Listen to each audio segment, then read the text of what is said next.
مشکور ہوں اسلامی جمعیت اللہ کے کارکن حامد صاحب کا کہ انہوں نے مجھے آج اس صورت میں اسلام کے لیے مدد کر کے ایک موقع فراہم کیا آپ کی باتیں سننے کا بھی اور اپنے خیالات کا اظہار کرنا۔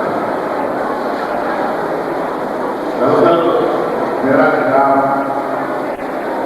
کہ میں پاکستان کا معاشی ہوں اور پاکستان کا حامی ہوں، اور اس سلسلے میں مخاطب میں چاہتا ہوں کہ نوجوانوں کو پاکستان کی اور تحریک پاکستان کی تاریخ کے حوالے سے یہ بتاؤں کہ پاکستان کی تحریک برصغیر کے اندر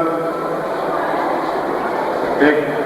الگ خطۂ زمین حاصل کرنے کے لیے اس لیے حاصل کی گئی تھی اور اس لیے وہ تحریک چلائی گئی تھی کہ برصغیر کے مسلمان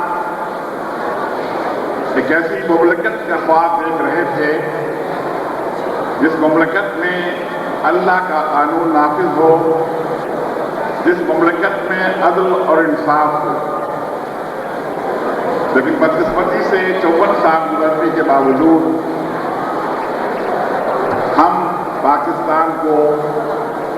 صحیح معنی میں ایک اسلامی فلاحی مملکت نہیں بنا سکتے۔